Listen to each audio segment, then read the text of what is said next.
अच्छा केमिस्ट्री को लेकर बिल्कुल कभी भी नहीं बनेगा। अब जो एटॉमिक नंबर हमने पढ़ा, आपको पता है जो एटॉमिक नंबर है that means number of protons in atom, और हमने ये बात करी जितने प्रोटॉन्स होते हैं उतने ही इलेक्ट्रॉन्स होते हैं, तो आप इसको number of electrons in atom भी बुला सकते हैं। एटॉमिक नंबर को जनरली हम Z से डिनोट करते हैं। अब हम दूसरा टर्म पढ़ते हैं मास नंबर, जिसको हम डिनोट करते हैं जनरली A से। अब मास नंबर क्या होता है, आपको पता है एटम के न्यूक्लियस के अंदर होते हैं प्रोटॉन और न्यूट्रॉन, तो एक एटम के अंदर कितने प्रोटॉन और न्यूट्रॉन है that give us the mass number. So we can say that it is sum of protons and neutrons present in nucleus of an atom. अब न्यूक्लियस के अंदर जो पार्टिकल्स होते हैं उनको हम एक स्पेशल नाम से एड्रेस करते हैं न्यूक्लियॉन्स, ठीक है। तो हम ये भी कह सकते हैं it is equal to number of nucleons in an atom and it is denoted by capital A. Now how we represent the element, there is a general method of representing any element. तो जो भी element होगा उसका आप symbol लिख देंगे, जो भी symbol हो, और ऊपर जो आप लिखते हो that is superscript, उसको आप क्या बुलाते हो, superscript, और जो चीज आप उसके पाँव में लिखते हो आप उसको बुलाते हो सबस्क्रिप्ट, ठीक है। तो ऐसे ही एलिमेंट का आप सिंबल लिखो और ऊपर जो सुपरस्क्रिप्ट होती है that is always a mass number.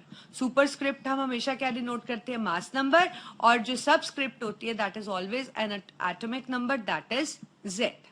तो मतलब अगर मुझे सोडियम को रिप्रेजेंट करना है तो सोडियम का सिंबल होता है Na, एटॉमिक नंबर होता है 11, और मुझे पता है atomic number serve as a subscript, so it is written down, and the mass number is 23, which is used as superscript, which is 23. So this is how I can denote the sodium element. So likewise आप किसी को भी कर सकते हो, let's say argon, अगर आपने argon को करना है तो सिंबल लिखा, इसका एटॉमिक नंबर है 18, तो आपको पता है आप पाव में लिखेंगे उसको, और इसका जो मास नंबर होता है दैट इज 40, तो ये सबस्क्रिप्ट सुपरस्क्रिप्ट की तरह एक्ट करेगा, subscript atomic number, superscript mass number. So this is how you represent any element by writing its symbol and its atomic number as subscript and its mass number as superscript. अब हमारे पास एक term है electronic configuration. अब आपको पता है कि जो एटम है, एटम के अंदर न्यूक्लियस है और बाहर क्या है, न्यूक्लियस के, अगर ये न्यूक्लियस आ गया, सपोज ये राउंड बॉडी न्यूक्लियस है, तो न्यूक्लियस के बाहर क्या है, शेल्स, और हमने पढ़ा कि शेल्स के अंदर इलेक्ट्रॉन्स रिवॉल्व करते हैं। अब किस शेल में इलेक्ट्रॉन्स कैसे अरेंज्ड है, बोर-ब्यूरी रूल ने तो हमें ये बताया कि मैक्सिमम कितने आ सकते हैं, पर आप अरेंज कैसे करेंगे। सपोज मैं आपको कहूं कि एक एलिमेंट है उसके अंदर 8, उसके पास 8 इलेक्ट्रॉन्स है, तो उन 8 इलेक्ट्रॉन्स को आप कैसे अरेंज करेंगे, उस अरेंजमेंट को हम बुलाते हैं electronic configuration. That means it is the arrangement of electrons in different shells. देखिए अब जब इलेक्ट्रॉनिक कॉन्फ़िगरेशन हम लिखते हैं किसी की, तो आपको पता है कि जो फर्स्ट शेल है उसके अंदर मैक्सिमम इलेक्ट्रॉन्स कितने आ सकते हैं, 2। सेकेंड शेल है उसके अंदर मैक्सिमम इलेक्ट्रॉन्स आ सकते हैं 8। थर्ड शेल के अंदर मैक्सिमम इलेक्ट्रॉन्स आपको पता है हम ऐसे निकालते हैं, तो ये हमारे पास आ सकते हैं 18। फोर्थ शेल है, अगर उसके अंदर हमें मैक्सिमम इलेक्ट्रॉन्स देखने हैं तो ये आ गए 32।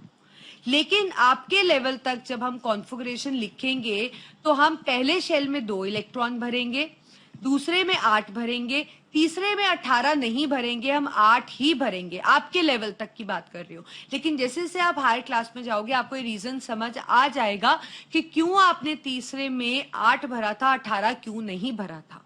पर अगर आपसे क्वेश्चन पूछा जाता है कि मैक्सिमम इलेक्ट्रॉन्स थर्ड शेल में कितने आ सकते हो, तो आपका आंसर 18 ही होना चाहिए, because there is certain logic behind it which you are going to study in higher class. तो अभी जब आप लिखेंगे कॉन्फ़िगरेशन तो आप ऐसे लिखेंगे, पहले में 2, दूसरे में 8 और तीसरे में 8 के बाद आगे भर देंगे, ठीक है। तो ये हमारे पास है मैक्सिमम इलेक्ट्रॉन्स जो कि शेल्स के अंदर आ सकते हैं, इससे कम हो सकते हैं, इतने हो सकते हैं, लेकिन इससे ज्यादा नहीं हो सकते। अब देखते हैं, मैं आपको कुछ एग्जांपल्स बताती हूँ कि हम कैसे इलेक्ट्रॉनिक कॉन्फ़िगरेशन लिखेंगे। सपोज अगर मुझे इलेक्ट्रॉनिक कॉन्फ़िगरेशन लिखनी है, लेट्स से मुझे लिथियम की लिखनी है, ठीक है, तो सबसे पहले तो मैं लिथियम का एटॉमिक नंबर मुझे आना चाहिए। तो हमने पढ़ा था हाइड्रोजन, हीलियम, लिथियम, मतलब एटॉमिक नंबर है 3। अब आपको पता है जितना एटॉमिक नंबर मतलब उतने ही प्रोटॉन्स उतने ही इलेक्ट्रॉन्स। अब इलेक्ट्रॉन्स आपको पता है तो इसलिए आप इलेक्ट्रॉनिक कॉन्फ़िगरेशन लिख सकते हो। अब इन 3 इलेक्ट्रॉन्स को आप कैसे अरेंज करोगे? देखिए पहले शेल में आपको पता है मैक्सिमम आ सकते हैं 2, फिर 8, फिर 8। तो 3 है, तो 3 में से 2 तो पहले शेल में आ सकते हैं। कितने बचे? 1। तो ऑब्वियसली 1 तो आपको नेक्स्ट में ही भरना पड़ेगा ना। तो इसकी इलेक्ट्रॉनिक कॉन्फ़िगरेशन हो गई 2 और 1, मतलब के शेल में 2 इलेक्ट्रॉन और एल के अंदर 1। अब सिमिलरली अगर आपको फॉस्फोरस का लिखना है, आपको पता है फॉस्फोरस का एटॉमिक नंबर कितना होता है? हम अगर 11 से गिने तो sodium, magnesium, aluminium, silicon, phosphorus, मतलब 15। तो इसका मतलब 15 ही प्रोटॉन और 15 ही इलेक्ट्रॉन। तो 15 इलेक्ट्रॉन्स को आपने अरेंज करना है। तो देखिए कैसे करते हैं, पहले में तो 2 आ सकते हैं मैक्सिमम, तो 15 में से 2 गए, बचे 13। दूसरे में 8 आ सकते हैं, उससे ज्यादा तो नहीं आ सकते ना। तो 13 में से 8 आपने यहाँ पे फिल कर दिए, हो गए 10। कितने बचे? 5। 5 आप नेक्स्ट शेल में डाल दोगे। तो इस तरह से आप किसी की भी इलेक्ट्रॉनिक कॉन्फ़िगरेशन लिख सकते हैं। अब अगर हीलियम की बात करें, हीलियम का एटॉमिक नंबर है 2, मतलब इलेक्ट्रॉन्स भी कितने हैं? 2। तो पहले शेल में मैक्सिमम 2 आ सकते हैं, तो इसकी इलेक्ट्रॉनिक कॉन्फ़िगरेशन भी सिर्फ क्या है? ओनली 2। ठीक है, अब समझ गए ना किस तरह से लिखना आपको। अब नेक्स्ट हमारे पास है वैलेंसी। वैलेंसी का मतलब है combining capacity of an atom, कि एटम किस तरह से कंबाइन दूसरों के साथ कर सकता है। अब देखिए जो वैलेंसी है वो वैलेंस इलेक्ट्रॉन्स पे डिपेंड करती है। जो वैलेंसी है वो वैलेंस इलेक्ट्रॉन्स पे डिपेंड करती है। अब वैलेंस इलेक्ट्रॉन्स क्या होते हैं, एक हमारे पास वैलेंस शेल क्या होता है, ये आपको पहले पता होना चाहिए। देखिए अब सपोज आपने किसी की इलेक्ट्रॉनिक कॉन्फ़िगरेशन लिख ली, सपोज आपने सोडियम की इलेक्ट्रॉनिक कॉन्फ़िगरेशन लिख ली, आपको पता है 10 एटॉमिक नंबर होता है, तो आपके पास कॉन्फ़िगरेशन आ गई 281। अब शेल लिखे तो ये KLM शेल हो गया। अब जो लास्ट शेल होता है एटम का उसको हम क्या बुलाते हैं? Valence shell. उसको हम क्या बुलाते हैं? Valence shell. और वैलेंस शेल में जो इलेक्ट्रॉन्स होते हैं उनको हम बुलाते हैं वैलेंस इलेक्ट्रॉन्स। तो सोडियम के वैलेंस इलेक्ट्रॉन कितने हुए? 1। So these are valence electrons. अब वैलेंसी जो है वो वैलेंस इलेक्ट्रॉन्स पे ही डिपेंड करती है। देखिए अगर वैलेंस इलेक्ट्रॉन है 1, 2 या 3 तो वैलेंसी होगी एटम की +1, +2 या +3।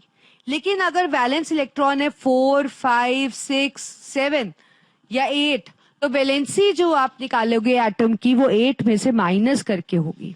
मतलब अगर 4 है तो वैलेंसी कितनी होगी? -4। यहाँ पे 8 में से 5 गया तो -3, 8 में 6 गया तो -2, 8 में से 7 गया -1 और 8 में से 8 गया तो 0। मतलब 8 वाले की वैलेंसी क्या होगी? 0। तो मतलब वैलेंसी जो है वो वैलेंस इलेक्ट्रॉन्स पे डिपेंड करती है। अगर 1, 2, 3 है तो +1, +2, +3। अगर 4, 5, 6, 7, 8 है तो 8 में से माइनस करके माइनस में ही उस वैलेंसी को आप लिखोगे। So we have two types of valencies. One is electrovalency and other is covalency. देखते हैं क्या फर्क है। देखिए जो इलेक्ट्रोवैलेंसी है वो एक ऐसी वैलेंसी है जो एटम अटेन कर सकता है स्टेबिलिटी को इलेक्ट्रॉन को लूज या गेन करके। अब हमारे पास जो इलेक्ट्रोवैलेंसी होती है वो एक ऐसी वैलेंसी होती है जिसको हम कोई भी एलिमेंट अटेन करता है इलेक्ट्रॉन लूज या गेन करके। देखिए मैं आपको एक चीज समझाती हूँ। फॉर एग्जाम्पल अगर आप सोडियम का एग्जाम्पल लो तो सोडियम का सिंबल होता है Na, ठीक है। इसका एटॉमिक नंबर है 11। इलेक्ट्रॉनिक कॉन्फ़िगरेशन भी आप लिखना सीख चुके हैं, इसकी है 281। तो आप देखिए इसके पास 3 शेल है ना। अब शेल स्टेबल तब होते हैं जब उनके पास उतने इलेक्ट्रॉन्स हों जितने वो मैक्सिमम अकोमोडेट कर सकते हैं। अब यहाँ पे ये शेल में उतने इलेक्ट्रॉन्स है, ये स्टेबल है शेल, ये वाला शेल भी स्टेबल है, लेकिन M के अंदर सिर्फ 1 इलेक्ट्रॉन है। तो या तो M शेल होता ही ना, और अगर होता तो इसके अंदर 8 इलेक्ट्रॉन्स होते तभी ये स्टेबल होता। तो इसका मतलब या तो ये कहीं से 7 इलेक्ट्रॉन्स ले ले ताकि ये 8 बन जाए तो ये स्टेबल हो जाएगा, या ये 1 इलेक्ट्रॉन देकर अपना शेल ही खत्म कर दे। तो क्या इजी है, जो कम इलेक्ट्रॉन्स, जिसमें कम इलेक्ट्रॉन्स का इन्वॉल्वमेंट होता है वो इजी होता है। तो ऑब्वियसली इसका मतलब इसको स्टेबल होने के लिए इजी है कि ये एक इलेक्ट्रॉन लूज कर दे, ताकि लूज करने के बाद इसके पास सिर्फ 2 ही शेल रह जाएंगे और वो दोनों शेल कंप्लीट हो जाएंगे। ठीक है, तो इसलिए ये एक इलेक्ट्रॉन लूज कर देगा स्टेबल होने के लिए, इसलिए इसकी जो वैलेंसी होगी वो क्या होगी, 1। और 1 क्या लूज कर रहा है, तो 1 पॉजिटिव। जब लूज करते हैं तो पॉजिटिव में होती है, आप याद रखिए, जब लूज करते हैं तो पॉजिटिव में होती है वैलेंसी, और जब गेन करते हैं तो वैलेंसी नेगेटिव में होती है। उसका रीजन ये होता है क्योंकि आपको पता है एटम के अंदर जितना पॉजिटिव चार्ज है उतना ही नेगेटिव चार्ज है। अब लूज कर दिया तो इसकी नेगेटिव चार्ज की वैल्यू क्या हो गई, कम, लेकिन पॉजिटिव चार्ज की वैल्यू क्या हो गई, ज्यादा। इसीलिए लूज करने पे एटम के पॉजिटिव चार्ज आ जाता है। ठीक है, अब सिमिलरली गेन वाला कंसेप्ट मैं आपको बताती हूँ। सपोज क्लोरीन ले लो, क्लोरीन का एटॉमिक नंबर है 287, कॉन्फिगरेशन है 287, एटॉमिक नंबर 17 और कॉन्फिगरेशन 287। अब इसका भी ये तीसरा शेल कंप्लीट नहीं है, या तो इसमें 8 इलेक्ट्रॉन होते या ये शेल होता ही ना। अब या तो इसके पास ऑप्शन है कि 1 इलेक्ट्रॉन ले ले या ये 7 लूज कर दे। तो क्या इजी है, 1 इलेक्ट्रॉन लेना इजी है, तो इसलिए ये 1 इलेक्ट्रॉन ले लेगा और लेने के बाद ये स्टेबल हो जाएगा, इसकी कॉन्फिगरेशन हो जाएगी 288। अब इसने इलेक्ट्रॉन गेन करे हैं, इसका मतलब इसमें जो नेगेटिव चार्ज है वो इंक्रीज हो गया। अब जोन सा चार्ज इंक्रीज हो जाता है वैलेंसी उसी साइन में होती है। तो इसलिए जो Cl होगा, इसने 1 इलेक्ट्रॉन लिया तो इसकी वैलेंसी हो गई 1, लिया तो मतलब नेगेटिव, तो इसकी वैलेंसी हो गई -1। तो इलेक्ट्रोवैलेंसी पॉजिटिव या नेगेटिव हो सकती है डिपेंडिंग अपॉन कि लूज या गेन कर रहे हैं इलेक्ट्रॉन्स। और ये तो आप समझ रहे हैं ना कि लूज और गेन होता क्यों है। सिमिलरली अब आपके पास है कोवैलेंसी। कोवैलेंसी वो वैलेंसी है जो अटेन करते हैं इलेक्ट्रॉन्स को शेयर करके। अब फॉर एग्जांपल कार्बन की आप बात ले लो, कार्बन का एटॉमिक नंबर है 6, कॉन्फिगरेशन है 2 और 4। अब 4 इलेक्ट्रॉन है इसके पास, मतलब इसका जो ये एल शेल है ये कंप्लीट नहीं है, या तो ये 4 इलेक्ट्रॉन ले ले या ये भी 4 दे दे। तो ये इस केस में क्या प्रेफर करता है, लेना या देने की जगह ये जो प्रेफर करता है ये क्या करता है, शेयरिंग। मतलब ये किसी और एटम के साथ शेयर कर लेगा। जैसे फॉर एग्जांपल मैं आपको बताती हूं, लेट्स से कार्बन और क्लोरीन ले लेते हैं। क्लोरीन का एटॉमिक नंबर है 17, 287, और कार्बन हो गया 6, तो मतलब 2 और 4। तो अगर C और Cl बॉन्ड करेंगे आपस में, तो कार्बन के पास अपने 4 इलेक्ट्रॉन ऑलरेडी हैं, 4 चाहिए, और Cl को 1 चाहिए। तो इस केस में 4 Cl इसके साथ बॉन्ड कर जाएंगे। देखिए 2 4 6 7 ये मैंने इलेक्ट्रॉन्स लगा दिए हैं। ऐसे ही जो ये शेयर करेंगे वो इलेक्ट्रॉन्स मैंने बीच में लगा दिए हैं इस तरीके से। ठीक है, यहां पे भी। तो अब आप देखिए, इसका क्लोरीन ने ये शेयर कर लिया, ये स्टेबल हो गया, इसके पास भी 8 हो गए, इसके पास भी 8 हो गए और इसके पास भी 8 हो गए। और कार्बन के पास ये अपने 4 और हर क्लोरीन का इसने 1 इलेक्ट्रॉन शेयर कर लिया। तो ये हो गई कोवैलेंसी। तो यहां पे जो कार्बन की वैलेंसी है, कोवैलेंसी है, वो क्या है, 4, क्योंकि ये शेयर कर रहा है इलेक्ट्रॉन्स को। वैलेंस शेल हम समझ चुके हैं, आपको मैं बता चुकी हूं कि जो लास्ट शेल होता है एटम का वो वैलेंस शेल होता है। फॉर एग्जांपल सोडियम की एटॉमिक नंबर 11 और कॉन्फिगरेशन 281, तो इसके पास जो लास्ट शेल क्या है, M। तो जो सोडियम है उसका जो वैलेंस शेल हुआ वो कौन सा हुआ, वो हुआ M। तो this is valence shell. Similarly हमने वैलेंस इलेक्ट्रॉन्स भी डिस्कस कर ली है। जो लास्ट शेल में, वैलेंस शेल में जो इलेक्ट्रॉन्स होते हैं वो क्या होते हैं, valence electrons. For example sodium का भी हमने लिया एटॉमिक नंबर 11, कॉन्फिगरेशन 281, तो वैलेंस शेल है M। वैलेंस शेल के अंदर जो इलेक्ट्रॉन्स होंगे उनको हम क्या बुलाएंगे, वैलेंस इलेक्ट्रॉन्स। तो इसका मतलब सोडियम के वैलेंस इलेक्ट्रॉन कितने हैं, 1। अब हमारे पास है आइसोटोप्स। देखिए एटॉमिक नंबर, मास नंबर आप जान चुके हो कि जो एटॉमिक नंबर था वो क्या था, it was equal to number of protons in an atom. और मास नंबर आपको पता था कि it was equal to sum of protons and neutrons present in the nucleus of atom. अब हमारे पास कुछ ऐसे एलिमेंट्स होते हैं जिनका सेम एटॉमिक नंबर होता है पर डिफरेंट मास नंबर होता है। समझे, एटॉमिक नंबर सेम मतलब उनकी जो आइडेंटिटी है, मतलब जो उनका प्रोटॉन है वो सेम है, तो ऑब्वियसली उनकी आइडेंटिटी भी क्या होगी, सेम, लेकिन उनका मास नंबर अलग है। ये एक रिलेशन हो गया। जैसे ये आपने डाल्टन का पढ़ा था, डाल्टन ने कहा एक एलिमेंट के एटम्स आपस में बिल्कुल सेम होते हैं। तो देखिए यहाँ पे ये जो आइसोटोप्स का एग्जिस्टेंस है, इसने ये प्रूव कर दिया बात को कि हो सकता है कि आपके पास एक एलिमेंट के एटम्स आपस में सेम ना हो, या अलग अलग एलिमेंट के एटम्स आपस में सेम हो। तो आइसोटोप्स, आइसोबार्स जैसी चीजें एग्जिस्ट करती हैं। तो आइसोटोप्स वो एलिमेंट्स है जिनका एटॉमिक नंबर सेम होता है लेकिन मास नंबर डिफरेंट होता है।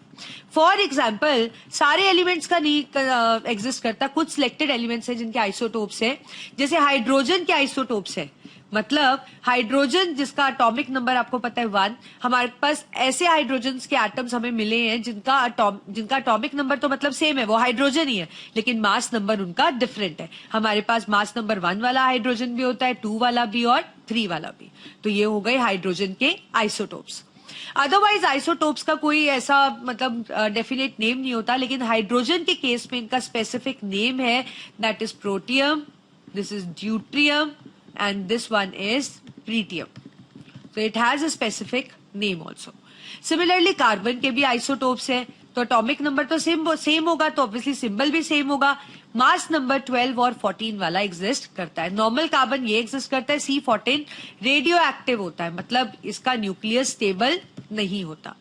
ऐसी ऑक्सीजन के भी आइसोटोप्स है, तो ऑब्वियसली एटॉमिक नंबर तो सेम रहेगा 8, मास नंबर 16 वाला भी है, 17 और 18 वाला भी है, पर नॉर्मली आपको ऑक्सीजन 8 और मास नंबर 16 वाला एग्जिस्ट करता है। तो इस तरह से हमारे पास ये होते हैं आइसोटोप्स, मतलब एलिमेंट्स जिनका सेम एटॉमिक नंबर है लेकिन डिफरेंट मास नंबर है।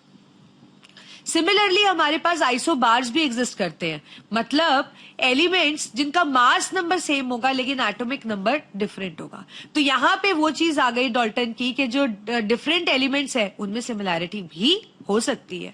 फॉर एग्जाम्पल आर्गन और कैल्शियम दोनों का एटॉमिक नंबर अलग है, एक का 18 है एक का 20, लेकिन मास नंबर दोनों का ही 40 है।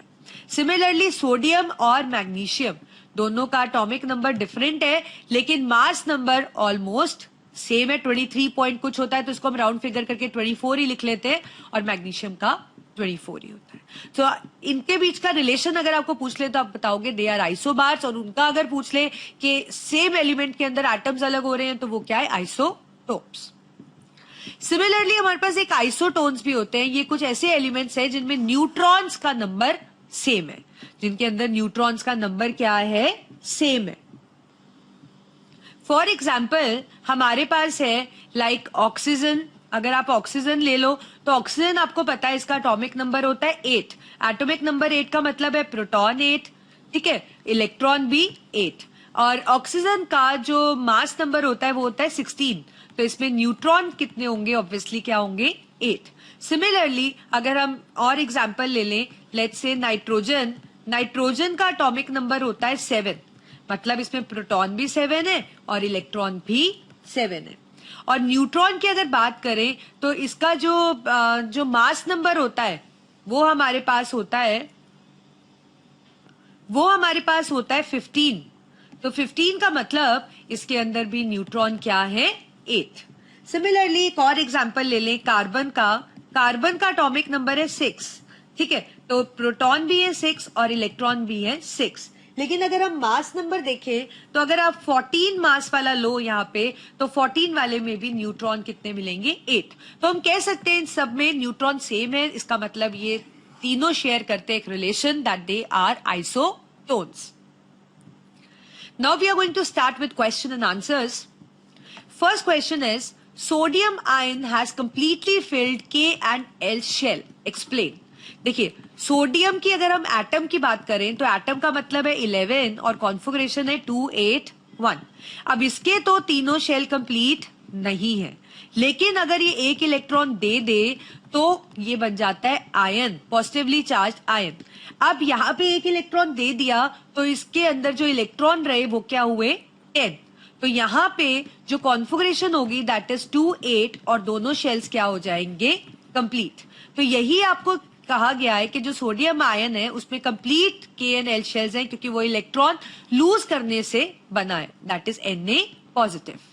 अब हमारे पास नेक्स्ट क्वेश्चन है that if bromine atom is in the form of two isotope, one is with 79 mass number, other is 81, and their abundance is given, so find the average atomic mass for bromine. देखिए average atomic mass अगर हमें isotopes का निकालना होता है तो उसका एक सिंपल सा फॉर्मूला होता है कि हम इसको निकालने के लिए जितने आइसोटोप्स दिए हो उनकी अबंडेंस इनटू उनका mass number plus abundance into mass number जो भी अलग अलग आपको आइसोटोप्स दिए हो डिवाइडेड बाय 100.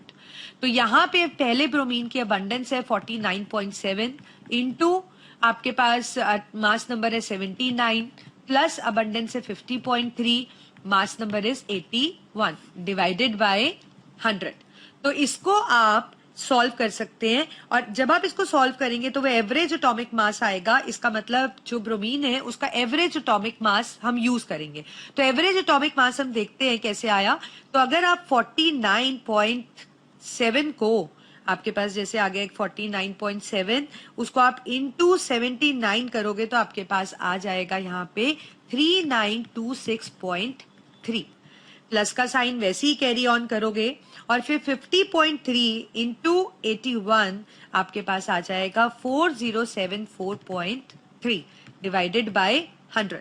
तो अब आप 3926.3 ऐड करिए प्लस 4074.3 को ऐड कर दीजिए तो आपके पास आ जाएगा ये 8000.6 डिवाइडेड बाय 100. अब अगर आप इसको 100 से डिवाइड कर देंगे तो आंसर आ जाएगा 80.0 AMU. So this is the average atomic mass for bromine. Another question is if Z is 3, Z means atomic number. आपको पता है ना Z से हम atomic number denote करते हैं. So if atomic number is 3, what would be the valency of an element? देखिए atomic number दिया हो वैलेंसी जाननी हो तो पहले कॉन्फ़िगरेशन लिखनी पड़ती है. फिर आप वैलेंस इलेक्ट्रॉन को देखिए. आपको पता है अगर वैलेंस इलेक्ट्रॉन 1, 2 या 3 होता है तो वैलेंसी +1, +2 या +3 होती है. और अगर वैलेंस इलेक्ट्रॉन 4, 5, 6, 7 हो तो वैलेंसी 8 में से माइनस करके होती है. और आपको पता है जिसके लास्ट में 8 होता है उसकी वैलेंसी तो 0 होती है. तो ऑब्वियसली यहाँ पे 1 है तो इसकी जो वैलेंसी रहेगी वो +1 रहेगी. और अब ये एटॉमिक नंबर है 3 आपको पता आपने लर्न कर रखे हैं एटॉमिक नंबर. तो हाइड्रोजन, हीलियम, लिथियम. तो ये कौन सा एलिमेंट है? That is lithium with symbol Li. Another question is find number of valence electrons in chloride ion. Chloride ion के वैलेंस इलेक्ट्रॉन जानने के लिए पहले हमें क्लोरीन एटम को कंसिडर करना पड़ेगा. क्लोरीन एटम का एटॉमिक नंबर है 17, कॉन्फ़िगरेशन है 287. अब जब ये आयन बनेगा मतलब ये स्टेबल हो जाएगा. अब 7 से ये जब आयन बनेगा तो ऑब्वियसली ये एक इलेक्ट्रॉन गेन करेगा. तभी ये जो 7 है ये 288 हो जाएगा और इसमें एक इलेक्ट्रॉन ज्यादा हो गया तो नेगेटिव साइन आ गया. अब वैलेंस इलेक्ट्रॉन कितने हैं इसके पास? लास्ट शेल में कितने इलेक्ट्रॉन्स हो गए? 8. तो क्लोराइड आयन के वैलेंस इलेक्ट्रॉन है 8. Another question is right electronic configuration for oxide ion. पहले ऑक्सीजन की लिख लेते हैं, एटम की लिख लेते हैं. ऑक्सीजन एटम का जो एटॉमिक नंबर है 8, कॉन्फ़िगरेशन है 2, 6. अब जब ये आयन बनेगा तो 6 से इसको 8 बनाना है तो ये 2 इलेक्ट्रॉन गेन करके बनेगा. अब क्योंकि इसने 2 इलेक्ट्रॉन गेन कर लिए तो इस पे 2 नेगेटिव साइन आ गया है ना. और कॉन्फ़िगरेशन क्या हो गई? 2, 8. तो ऑक्साइड आयन की स्टेबल इलेक्ट्रॉनिक कॉन्फ़िगरेशन है 2, 8. Another question is how many electrons can be accommodated in L shell. कभी आपको इस तरह से क्वेश्चन आए तो इसका मतलब मैक्सिमम इलेक्ट्रॉन्स आपसे पूछे गए हैं. और आपको पता है मैक्सिमम इलेक्ट्रॉन्स हम बोर ब्यूरी रूल 2n² से निकालते हैं. अब एल शेल दूसरा शेल है तो n को हम 2 पुट करेंगे तो इसको सॉल्व करोगे तो it comes out to be that the maximum electrons that it can accommodate is 8. Another question is, if an atom contain 1 electron, 1 proton, will it carry any charge? तो एक atom है आपके पास, आपको बोला उसमें इलेक्ट्रॉन भी एक है और प्रोटॉन भी एक है. So obviously it will not carry any charge क्योंकि इसमें नंबर ऑफ नेगेटिव चार्जेस जो हैं वो पॉजिटिव चार्जेस के इक्वल है, न्यूट्रलाइज हो रहे हैं. और ये चीज एक एटम की बात है, आयन की बात नहीं हो रही है यहाँ पे, ये न्यूट्रल है. So it will not have any charge. How will you find valency for chlorine, sulfur and sodium? किसी की भी वैलेंसी जाननी हो तो पहले उनके सिंबल्स लिख लीजिए. तो ये हो गया आपके पास क्लोरीन, सल्फर, सोडियम. सबके एटॉमिक नंबर लिख लीजिए कि आपको टिप्स पे होने चाहिए. अब आपको पता है वैलेंसी के लिए कॉन्फ़िगरेशन लिखोगे आप एटॉमिक नंबर को देखते हुए। अब वैलेंस इलेक्ट्रॉन को देखते हुए हम इसकी वैलेंसी बताएंगे। जिसके लास्ट शेल में 1 इलेक्ट्रॉन होते हैं उसकी वैलेंसी होती है +1। जिसके 4 5 6 7 8 होते हैं उनको 8 में से माइनस करके, तो मतलब -2, और 7 वाले का -1। तो इस तरह से आप वैलेंसी फाइंड करेंगे कोई भी एलिमेंट आपको दिया हो।